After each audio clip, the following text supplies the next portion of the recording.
أعوذ بالله من الشيطان الرجيم. بسم الله الرحمن الرحيم.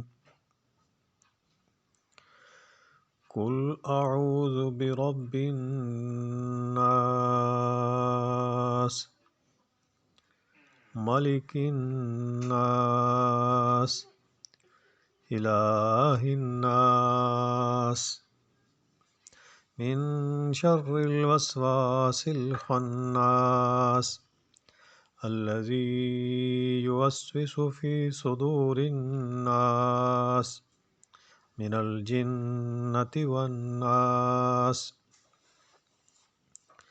اے نبی صلی اللہ علیہ وسلم، آپ کہہ دیجئے کہ میں لوگوں کے پروردگار کی پناہ میں آتا ہوں، لوگوں کے مالک کی، مالک الناس یعنی دنیا کے مالک کی، لوگوں کے معبود کی، الہ الناس جو ناس کا معبود ہے، وسوسہ ڈالنے والے، پیچھے ہٹ جانے والے شر سے۔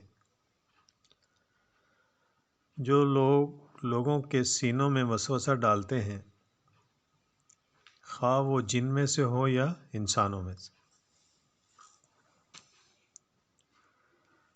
حسد یہ ہے کہ حاسد محسود سے زوال نعمت کی آرزو کرتا ہے، چنانچہ اس سے بھی زیادہ طلب کی گئی ہے، کیونکہ حسد بھی ایک نہایت بری اخلاقی بیماری ہے جو نیکیوں کو کھا جاتی ہے۔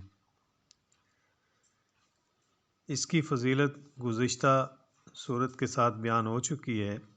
ایک اور حدیث میں آتا ہے کہ آپ صلی اللہ علیہ وسلم کو نماز میں بچھو نے ڈس لیا۔ نماز سے فراغت کے بعد آپ صلی اللہ علیہ وسلم نے پانی اور نمک منگوا کر اس کے اوپر ملایا اور ساتھ قل یا ایھا الکافرون قل ھو اللہ احد قل اعوذ برب الناس پڑھتے رہے۔